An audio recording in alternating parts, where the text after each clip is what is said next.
Right now, I'm going to give you a ready-to-use message that you can send to any woman to start a conversation.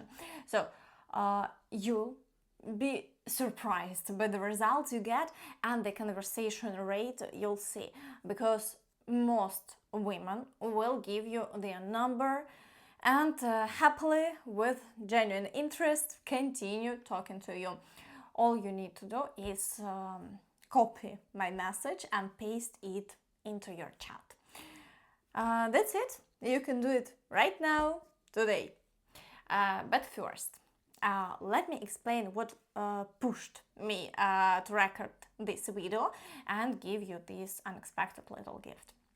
So, I signed up on a dating site.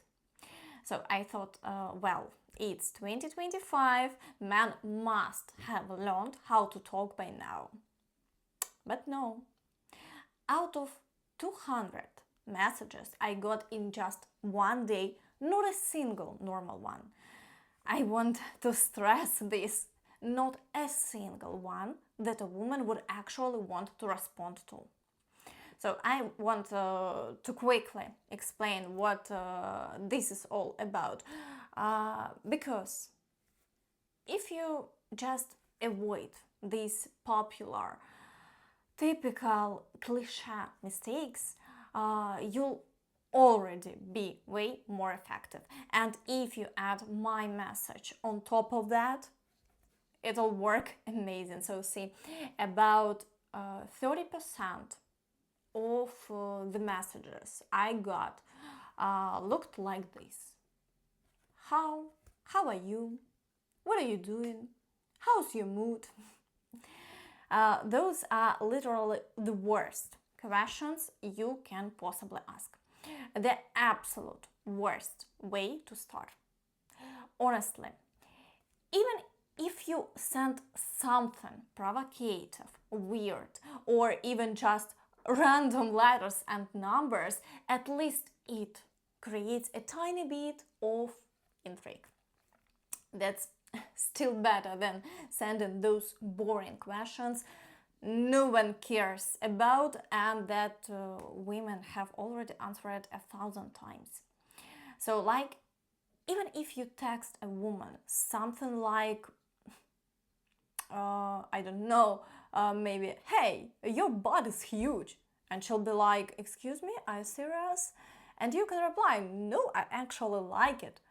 Then you can spin into a playful, positive vibe.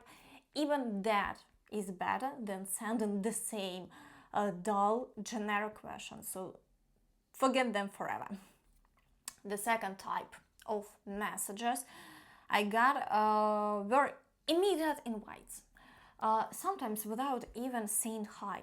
Stuff like, let's meet, wanna go to a restaurant, wanna take a walk. Like, who even are you? There is zero information. Where did you come from? What's your deal? Why should I say yes?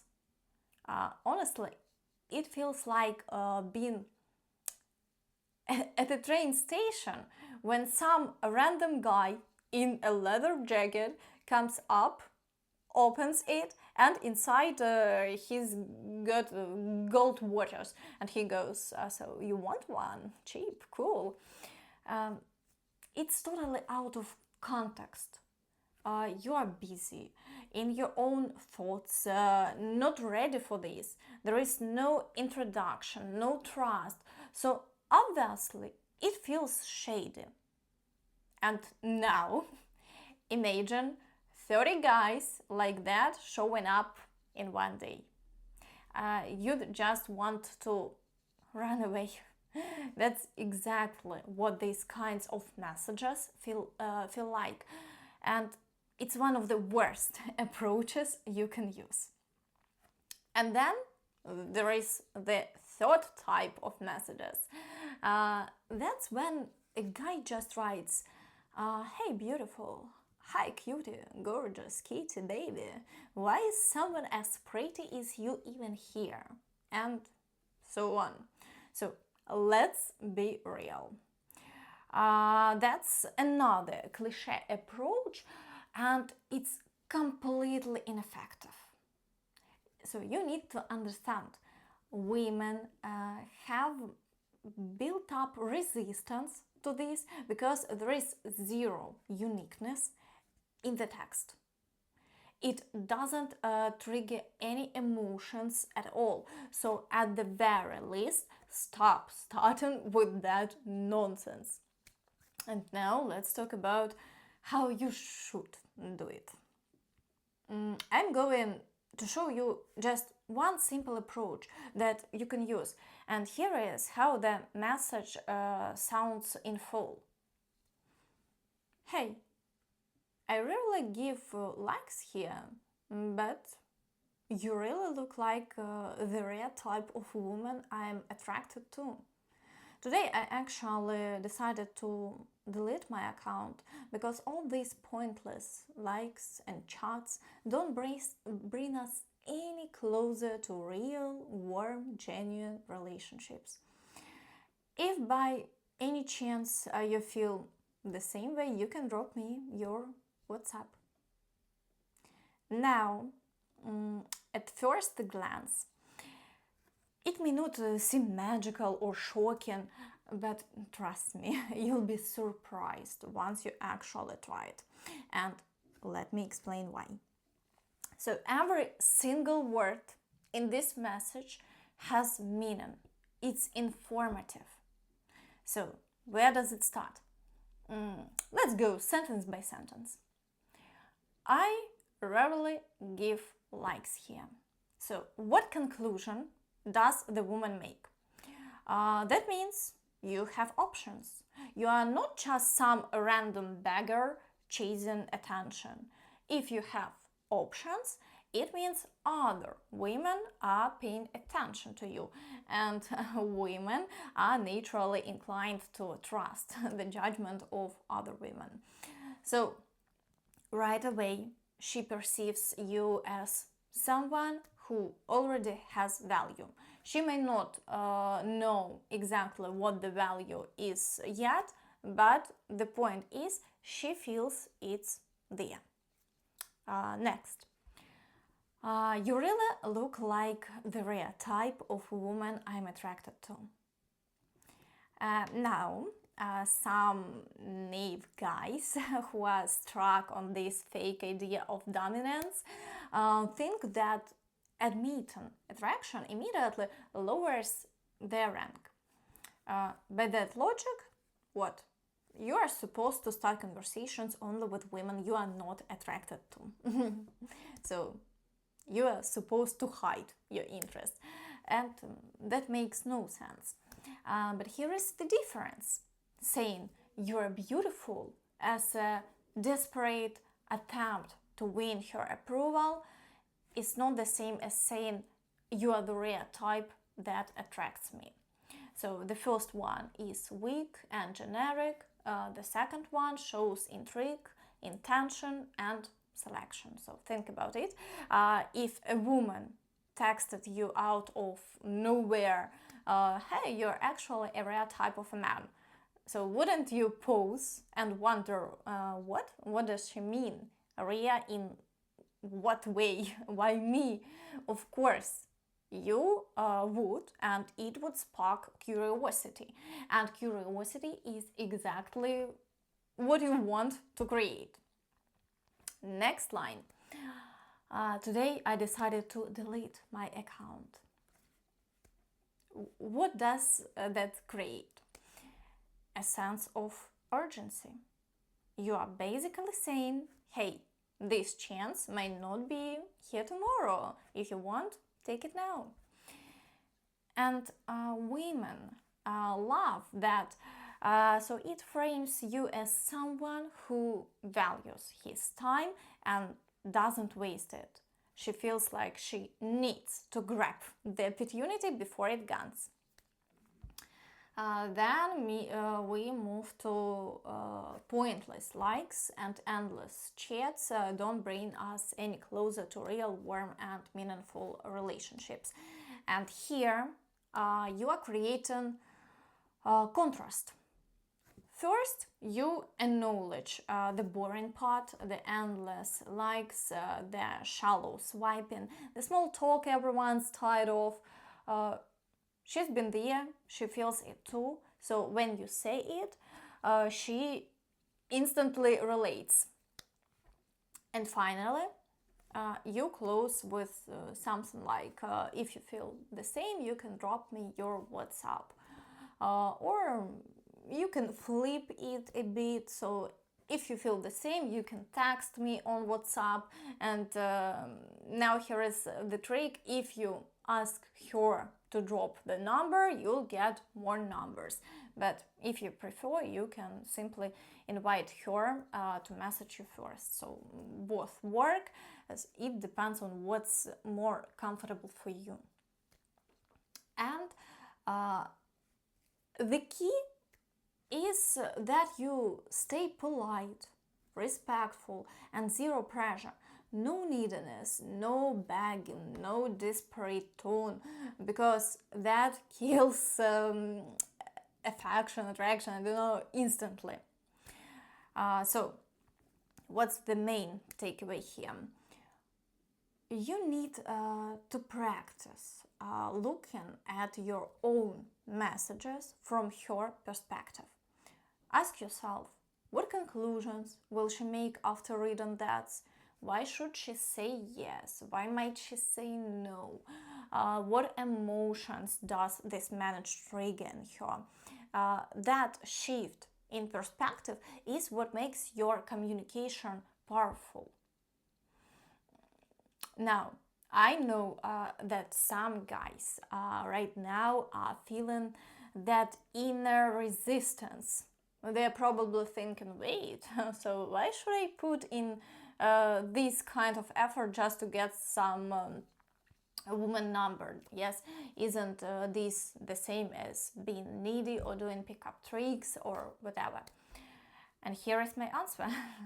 You honestly shouldn't care whether she says yes or no, because your goal isn't the number itself. Your goal is something much bigger, analyzing the process.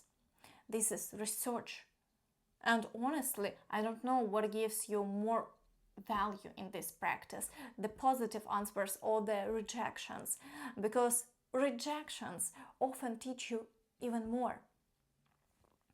That's why I treat this as an experiment, a way to improve your communication skills and your understanding of people. It's about recognizing human motivation, behavior patterns, life scenarios, and even being able to predict someone's mindset before they speak, especially when it comes to objections. The easiest objections to deal with are the ones you anticipate in advance. And you only get to that level if you practiced enough times and collected enough real feedback. So, understand this. This isn't really about women, it's about life. Everything you and I have today is based not so much on degrees, diplomas, or courses, but on the skill of making agreements, building understanding, and reading people. And it doesn't matter what profession you are in. Let me give you a couple of real life examples, and quick one first. I've got a buddy who a mechanic, and now listen, he does the exact same job as every other guy in his shop, same tools, same tasks, but here is the difference. He knows how to make an impression. He smiles, he communicates, he enjoys talking to people, he makes customers feel safe. For example, if he fixes something and says, listen, if anything ever goes wrong, even if it's just a small thing, give me a call and I'll come back and take care of it. And that creates trust. Customers don't have to stress out thinking, oh, what if it breaks again? What if it wasn't done right? So he gives them peace of mind. And now, because of that, he makes way more money than, let's say, than some average guy at a chain garage. Yes, so do you get what I'm saying? The difference is not in the range, it's in the way you deal with people. And now, imagine for a second the opportunities that open up when you really understand people. Nobody can fool you. And here is a recent story. I needed to contact a law firm quickly. I checked online, found a nice website, a cool office, 2 people sitting there with low badges. I know nothing about what they're going to tell me, and it seems easy to get scammed, right? After an hour of useless dialogue and prelude, they started talking about wealthy clients and successful cases that had nothing to do with why I was there. And that's when I realized, so these people had never worked with clients whose time is valuable. Someone who earns a living values time differently. They want fast, conscious, no nonsense answers. But these people didn't get that. I got cautious and I thought, okay, let's see. I pushed a bit, so I understand. So what's next? What are the terms? And they looked at each other, got a little tense, and asked me if I wanted coffee. So that little awkward pause, they hesitated to make the offer. Only after that did they start discussing costs awkwardly, like they weren't confident. And I am telling you this because it's obvious if you understand people. If you were in my shoes, you might have trusted them because they looked professional, suits, polished office, all impressive. But they didn't even believe their own services were worth the price they quoted. And turns out, after asking the right people, they were just people who make money losing cases. They couldn't actually deliver. And if I didn't understand human behavior, I would have fallen for it. So, practice is much more than just women. By practice, I mean situations where you can actually use your intelligence, not just settle for simple conclusions or easy assumptions. There are tons of easy paths, but they don't get you anywhere. Some people start labeling every woman as problematic and rush on. But what did you really understand from that? Did you truly analyze it? Can you really reason about personality types but still have no influence over them? Only someone who successfully closes 8 out of 10 dialogues can claim to understand personality types.